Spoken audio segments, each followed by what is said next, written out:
جناب عطیہ کا زمانہ ایک ایسا زمانہ کہ جہاں دو اور بہت ہی اہم خواتین اسی کے ساتھ ساتھ، گرچہ اتنا وقت نہیں ہے کہ میں ان دو اہم خواتین کی پوری زندگی بتاؤں، لیکن اشارہ ضرور کر دوں۔ یہ ایک زمانے میں تین بہت اہم عورتیں آ گئیں۔ کل کی مجلس جو کل گزر تھی، پی ایس بی کی جانب سے میری والدہ کے سال ثواب کی مجلس تھی، اور آج کی مجلس جناب ممتاز زیدی اور اعجاز احمدی صاحب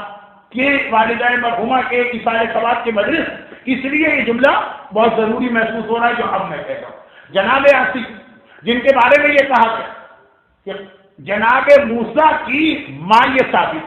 لیکن خود جناب موسیٰ اپنی بھی تو ایک ماں ہے، اور وہ بھی تاریخ اسلام کی ایک بہت اہم شخصیت۔ ان کی تفصیل میں جانے کا موقع نہیں دیتے،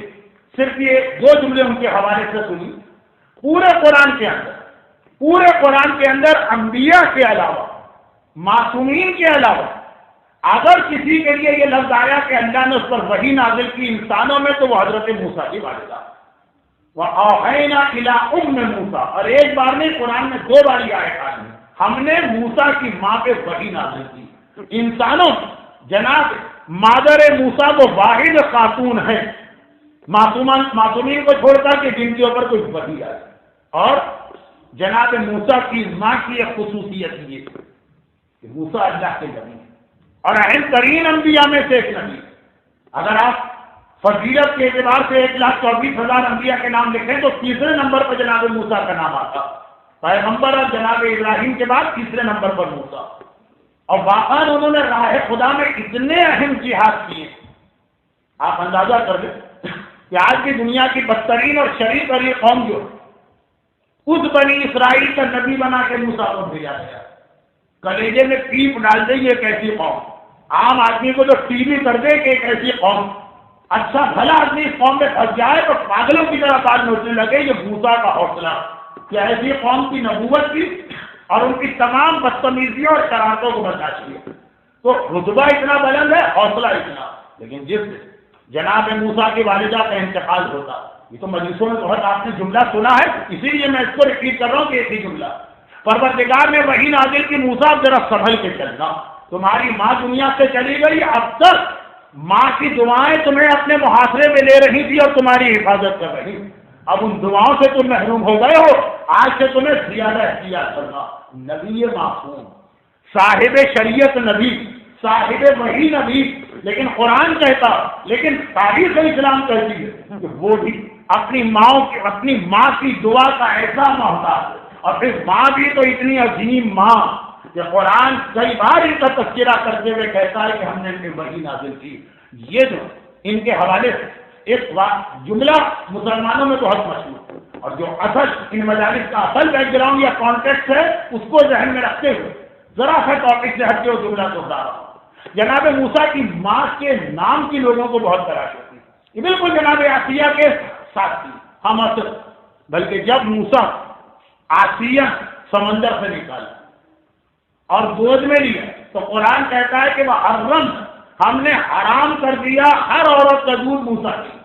تاکہ فرعون آخر تلاش کرتے کرتے مادر موسیٰ تک پہنچے۔ تو وہی زمانہ تھا عاصیہ کے محل میں آئی تھی یہ مادر موسیٰ، ان کا نام، یہ بہت لوگوں کو تجسس ہوتا ہے ہم لوگوں سے، جو سوال سب سے زیادہ کیے جاتے ہیں ان میں ایک سوال یہ ہے کہ مادر موسیٰ کا نام کیا، اور آخر لوگوں کو حضرت موسیٰ کے نام سے کی ماں کے نام سے اتنی دلچسپی کیوں؟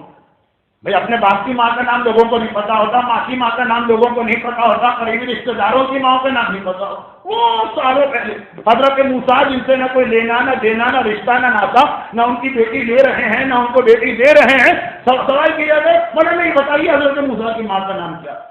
اور اس کا جواب یہ آتا ہے کہ چونکہ مادر موسیٰ کے نام میں خاصیت ہے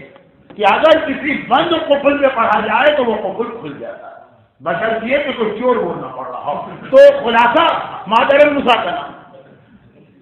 حضرت آیت اللہ العظمیٰ آقا علی سیستانی کے دو مشہور ترین وکیلوں میں سے ایک ہیں حجت الاسلام آقا مرتضیٰ کشمیری، لیکن یہ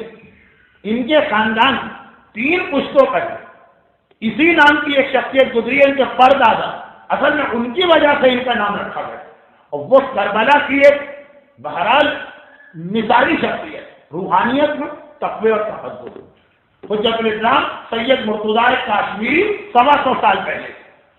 شہید غیب شیرازی نے اپنی مشہور کتاب داستان ہائے شگفت میں، جس کا اردو ترجمہ غالباً عجیب واقعات کے نام سے ہوا، یہ واقعات انہوں نے بھی لکھا، وہ یہ کہ اسی طرح سے 150 سال پہلے دیکھیے، ایک تو ہوتا ہے مرجع جو فقہ کے اعتبار سے مشہور ہوتا، اور ایک ہوتا ہے اپنی روحانیت کے اعتبار سے کسی عالم کی شہرت، تقویٰ اور تقدس۔ اسی طرح اس کربلا میں مولا حسین کے روضے میں بیٹھے تھے، وہیں کے اسی روضے میں وہ نماز جماعت بھی پڑھاتے تھے۔ ایک مومن گھبرایا آیا اور کہنے لگا، کیا آقا کاشمیری میں حضرت موسیٰ کی ماں کا نام پوچھنا چاہتا ہوں۔ دوپہر کا وقت ہے اور کوئی ایسا بیک گراؤنڈ بھی سوال کا نہیں ہے، گھبرا پوچھا ہے، نام سے پوچھنا ہے۔ کہا میں سفر پہ گیا تھا، ابھی واپس آیا، مسافر جیسے ہی گھر پہنچتا ہے، وطن پہنچتا ہے، گھر جانے کی جلدی ہوتی، لیکن پتہ نہیں چابی میں نے کہاں پہ پھینک دی، اور اب مجھ سے میرا گھر کا دروازہ نہیں کھل رہا۔ عوام میں مشہور یہ ہے کہ مادر موسیٰ کا نام لیا جائے تو قفل کھل جاتا ہے۔ تو کہا تیرا اصل مسئلہ قفل کھولنا ہے، نام تو نہیں کرنا، نام سے مجھے کیا لینا دینا، میں یہ قفل کھولتا ہوں، یہ کہہ کے اس کے ساتھ چلے، اور اس کے گھر کے دروازے کا جو لاک تھا یا قفل تھا یا تالا تھا اس کے ہاتھ رکھا، اور ایک بار نام زبان پہ لیا وہ قفل کھل گئے، اس کا مسئلہ حل ہو گیا۔ لیکن کہنے لگا، کیا ہے آقا کاشمیر، آپ تو اس وقت نہیں کر رہی مدد کی، لیکن میں تو وہ بھلک پڑا تھا، ہو سکتا ہے کبھی اور یہ واقعہ پیش آئے، آدھی رات کا وقت ہو یا آپ کی یہاں پہ نہ، تو آپ کے نام مجھے بتا دیجیے نا تاکہ آئندہ مجھے آسانی رہے۔ کہا کہ صحیح نام تو مجھے بھی نہیں معلوم، تاریخ میں 21 الگ الگ نام لکھے ہیں، کچھ علماء کہتے ہیں یہ نام ہے، کچھ کہتے ہیں وہ نام ہے، کچھ کہتے ہیں وہ نام، زیادہ مشہور ہو گیا یو جاہد، در کے اس کے بارے میں بھی اختلاف ہے، کچھ کہتے ہیں یو جاہد ہے، کچھ کہتے ہیں یو قائد، جیم ہے کہ کاف ہے، خیر کہا کہ نام تو مجھے بھی نہیں معلوم۔ ارے نام نہیں معلوم تو یہ آپ نے کیسے دروازہ کھولا؟ ایک مرتبہ جلال آ گیا سید مرتضیٰ کاشمیری کو، بس سید صحیح النسب سید، اور ایک کہا کہ میں نے وہ نام نہیں لیا مادر موسیٰ، جب تو نے آ کر کہا کہ مادر موسیٰ کے نام میں یہ خصوصیت کہ قفل میں لیا جائے تو قفل کھل جاتا، تو میں نے اپنے دل میں سوچا کہ میری دادی فاطمہ زہرا تو مادر موسیٰ سے زیادہ افضل ہے، جب اس نام میں یہ اثر ہے تو اس نام میں اثر کیسے؟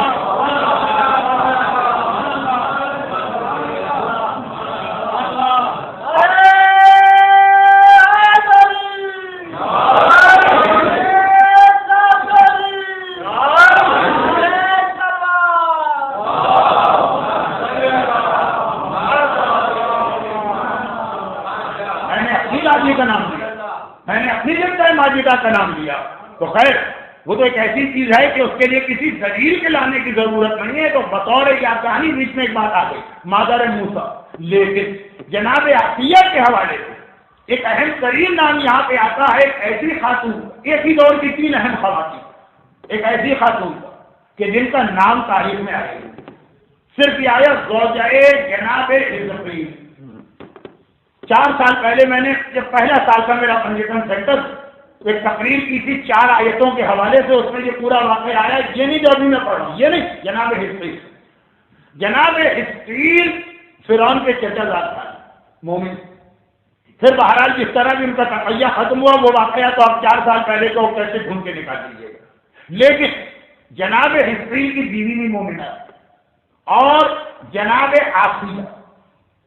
دیکھیے ایک منزل آتی ہے جہاں پہ نبی بھی ایک خواہش کرتا ہے۔ حضرت ابراہیم نے خدا سے کہا یہ سورہ بقرہ، پروردگار ذرا مجھے دکھا دے، ارے نہیں کیفا تحیی الموتیٰ، تو مردے کو زندہ کیسے کرتا؟ تو خدا نے کیا کہا، کیا تمہیں اس بات پہ یقین نہیں؟ گھبرا کے کہا یقین تو ہے، لیطمئن قلبی، آنکھوں سے دیکھوں تو اطمینان اور بڑھ جائے گا۔ ایک منزل جناب آسیہ کا ایمان تو اتنا اہم ہے آپ نے سنا، لیکن وہ جو فرعون کی طرف سے آنے والی مصیبت کو انہوں نے برداشت کیا، اس کے حوالے سے جملہ تاریخ میں آتا کہ جناب حزقیل کی بیوی وہ فرعون کی بیٹیوں کی کنگھی چوٹی کرتی ہے، جو کام آج کل زیادہ پالش طریقے سے بیوٹی پارلر کے ذریعے ہوتا، یہ کام جناب حزقیل کی بیوی کرتی ہے، اور شریعت نے کام بالکل جائز ہے جب تک کہ اس کے اندر کوئی اور دوسرا حرام انوالو نہ ہو، اس سیلف یہ حرام نہیں۔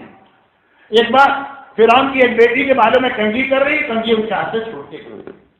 اب اختیار ان کی زبان پہ آیا بسم اللہ، فرعون کی بیٹی کے کان کھڑے، کہا یہ کون ہے ہم لوگ، کس کا نام لے رہے ہیں؟ ہم نے تو اب صرف اپنے باپ ہی کے بارے میں سنا، یہ دوسرا نام کس کا لیا؟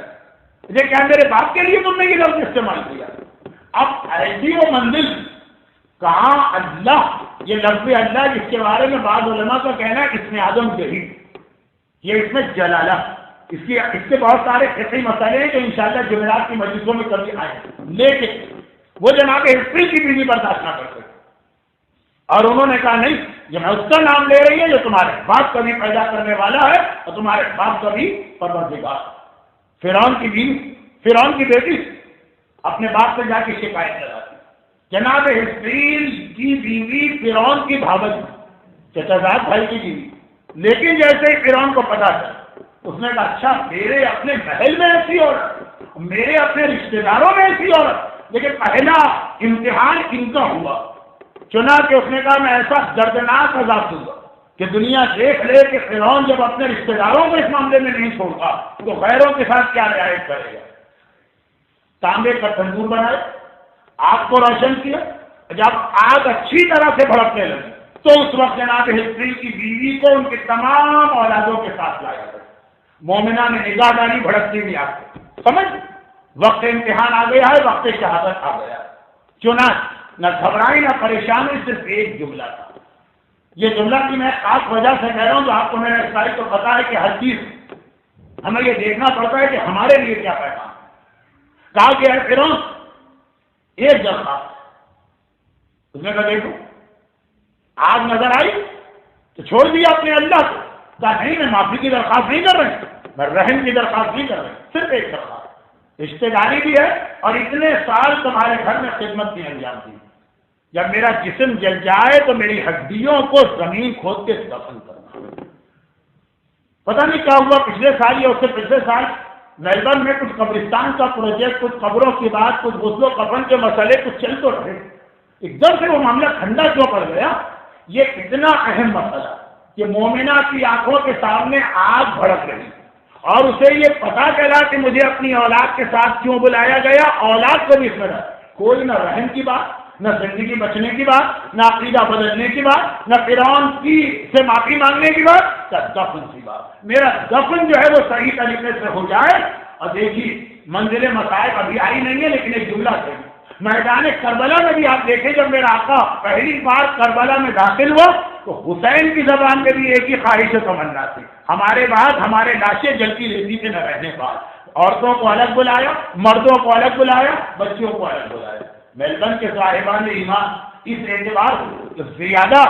پروردگار کی بارگاہ میں اب رسپانسبل ہو گئے کہ مسئلہ یہاں آ بھی چکا ہے، مسئلہ یہاں جوش کھا کے اٹھ بھی چکا ہے، یہ ٹھنڈا نہیں ہونے پایا۔ اور اس کے بعد اب فرعون کے سپاہی آگے بڑھو، ایک ایک کر کے کافر ایک ایک کر کے اس کی ایک اولاد کو اٹھاتے ہیں، بھڑکتی ہوئی آگ میں ڈالتے ہیں، اور وہ صرف ایک جملہ کہتی ہے شکرن للہ، میں اللہ کے حکم پر راضی اور اس امتحان پر اللہ کا شکر ادا کر رہی ہوں۔ لیکن جب آخری بچے کی باری آئی، جو ماں کی گود میں 1 سال کا دودھ پیتا بچہ تھا، جب جس وقت اسے ماں کی گود سے چھینا گیا، ایک عجیب کیفیت، میدان کربلا کی ساری قربانی اپنی جگہ، حضرت علی اصغر کی قربانی سب سے زیادہ عجیب بنی، سب سے زیادہ عجیب بنی۔ اس حوالے سے کہتا ہوں کہ آقا حسین کسی شہادت پر پریشان نظر آئے تو علی اصغر کی شہادت پر، اور کوئی ایسی شہادت تھی جس میں 7 مرتبہ آگے چلے ہو، 7 مرتبہ پیچھے آئے ہو، بظاہر یہ لگ رہا ہو کہ آقا فیصلہ بھی نہیں کر پا رہے کہ کیا کرنا۔ تو جس حوالے سے بھی بات تھی، نعوذ باللہ آقا کی توہین مقصد نہیں، گود کا دودھ پیتا بچہ، اس وقت ذرا سی ماں گھبرائی اور بچے کو پروردگار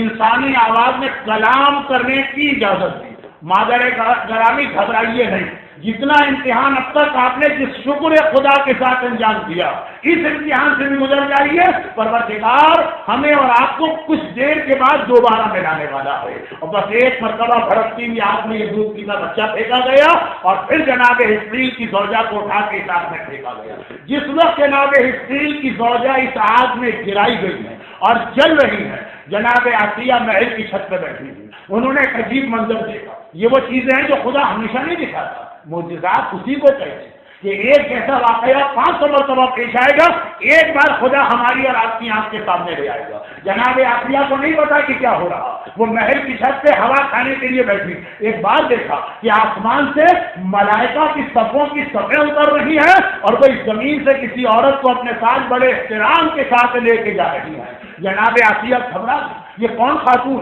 میرے دور کی خاتون، میرے زمانے کی خاتون، یہ کون ہے کہ جنہیں اتنی عزت اور احترام کے ساتھ بلایا جا رہا ہے؟